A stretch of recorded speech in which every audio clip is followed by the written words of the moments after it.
RJ Choppy, co-host of Sean and RJ, Monday through Friday, 6 to 10 in the morning, 105.3 The Fan, our Odyssey sister station in Dallas, joins us on the Rude Guest Hotline. Rude, the most reliable heating and air conditioning products in the DMV.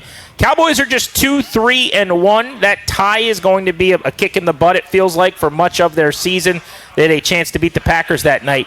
But RJ, let's just start with kind of state of the union here, 6 games in for Brian Schottenheimer and the boys.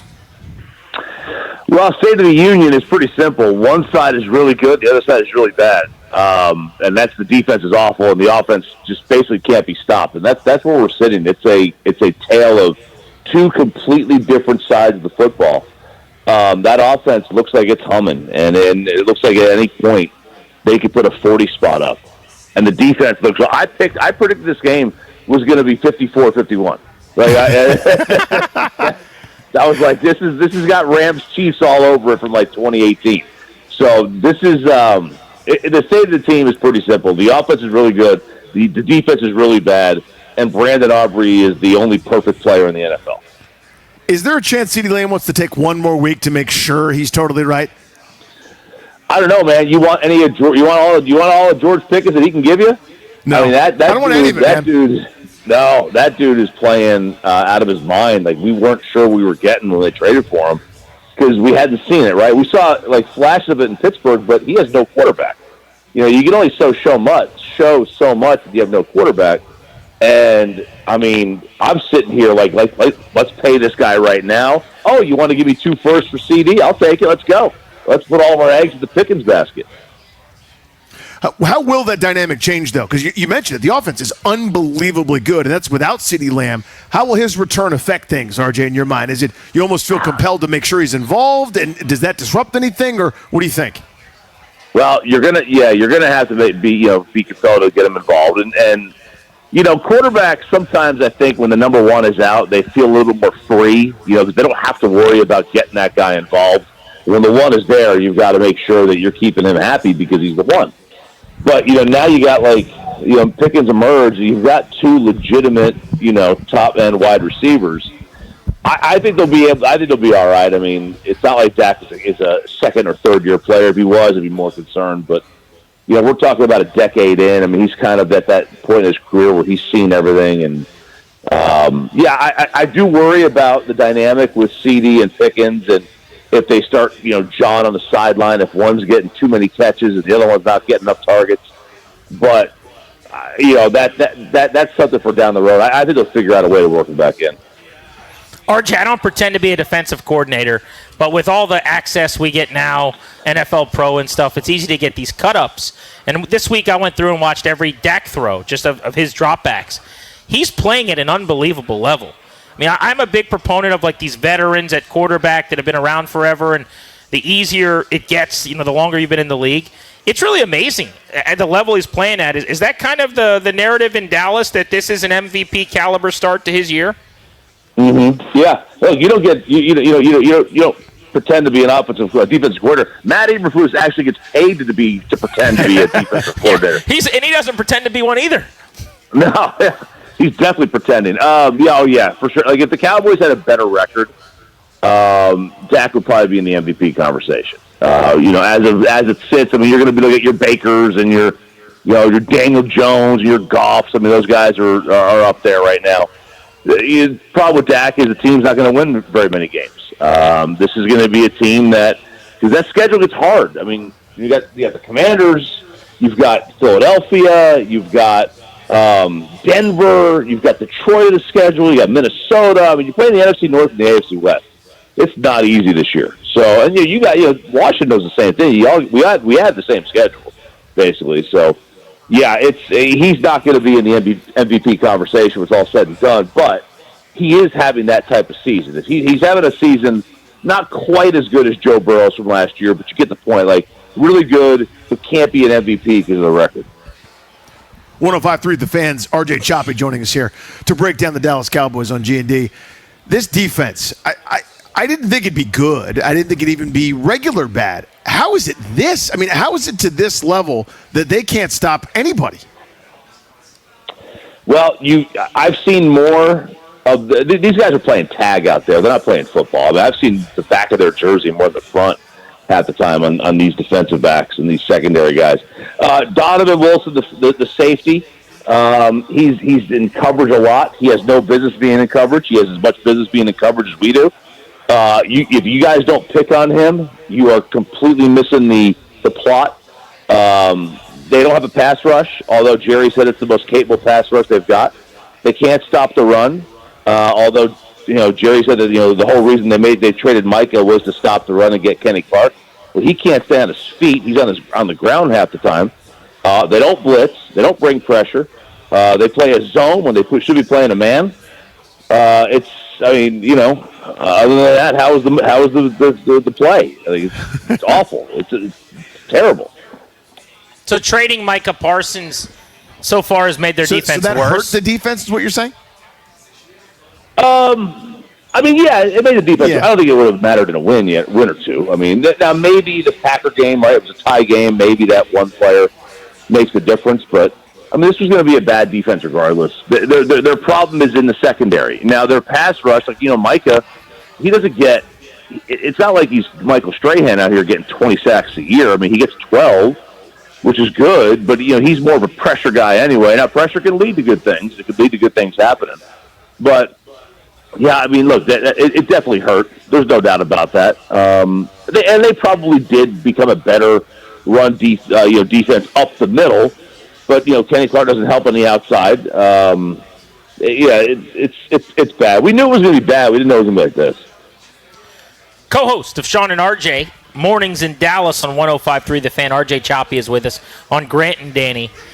The game they played this past week against Carolina, it would appear to me, if I'm Washington, I got receiver problems. I'm lining up. I'm running the ball till they stop it, and they're probably not going to stop it. Is there more to it than that? Have they had games where they've been able to make teams one-dimensional and shut down the run? We thought Washington would just run the ball like crazy against the Bears with an extra week to prepare and get some starters back. That wasn't the case. Does this feel like a day where is there something Dallas can do to stop the run? Man, the only time the defense played remotely solid football was the second half of week 1 against Philly. And we've seen what Philly has been this year, passing the football, running the football, right? Saquon's not having a great year. They won a football game where they had 0 pass yards in the second half. And then the other one was the Jets. And as we have seen, the Jets are the Jets. And Justin Fields put up 100 passer rating on this team. Justin Fields had a passer rating over 100 against this team. Every time this team takes the field, the defense is allowing a passer rating of 120. That would be better than the opponent for the Cowboys is literally the league MVP every game. That's the opponent. That's how bad this defense is.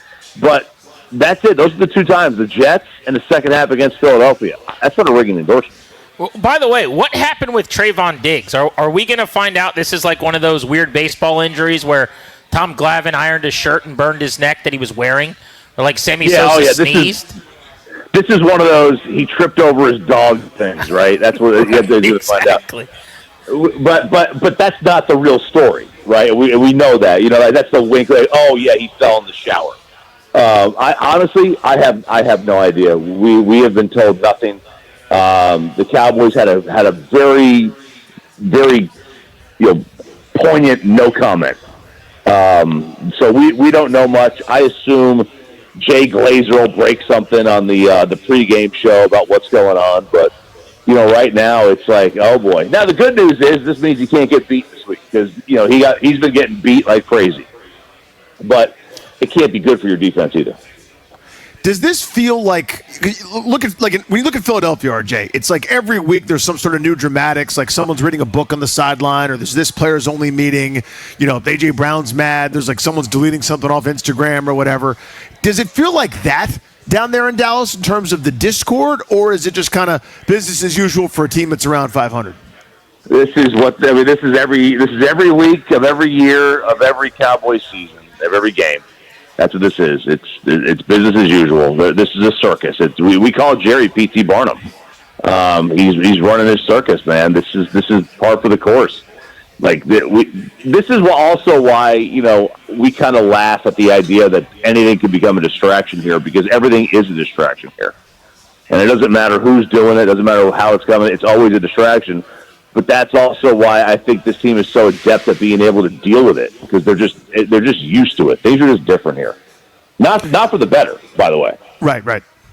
Yeah, whatever level of chaos it is, it becomes your level of chaos, and it's normal. Right. What was you guys' impression, and then callers, fans, et cetera, looking at Washington from afar in a game that everybody thought they would win against the Bears, and they didn't, and probably didn't deserve to, just sort of looking kind of middling. Now coming in walking wounded, the line is swung towards, I think the Cowboys are favorites. What's sort of the impression from you guys looking at Washington? I don't know how the Cowboys are favorites in this game. Obviously, when you have cluster injuries, that's going to happen. But I would be surprised if the Cowboys lost. I think Washington. I was expecting that Jaden Daniels to have a kind of a C.J. Stroud sophomore slump season. So far when he's been healthy, it doesn't look like he's had that. His passing numbers seem to be kind of the same, and they're winning football games when he's out there on the field. So I didn't know what to expect. I didn't know last year if that team was a fluke or not, and they went to Detroit. They really put it to them. But this is still, I think, a playoff team. And, my impression of the Commanders is that they're going to be they're the second best team in the NFC East this year. And they're going to go to the postseason, and maybe Jaden can work some magic again. They're just a better team right now. We've looked at this week that. Now, I think two of the guys on our show picked the Cowboys to win. I picked Washington to win, but most people in town think it's going to be a Commanders victory. RJ Choppy in Dallas, scouting the Cowboys. Thanks for hopping aboard with us. We appreciate you as always. Yes, sir. My pleasure. Appreciate you, bud. Good catching up. And there's RJ Choppy, who does their morning show on our sister station. It's funny because you get him on, and he goes, I don't know why the Cowboys are favored. Washington's pretty good. They're going to win. And yet, if you listen certainly to how you feel today, Danny, sounds like you're trending toward picking the Cowboys, and you don't really get why the line is as close as it is necessarily. Yeah, when you follow your dysfunctional group, that's kind of my thinking. Close and personal. I saw all the warts, man. You catch a highlight or two, you see some red zone activity, not during Dallas's window, and you go, oh, it's back and forth, it's even. You missed some of the fumbles and some of the false starts and things where guys are out of position and look terrible. So I understand that. But that's kind of my point too. Is I think the idea, if you just listen to their first couple of segments or something today, of Dallas as like this, oh man, this insurmountable force in this task. This is a really average, flawed team.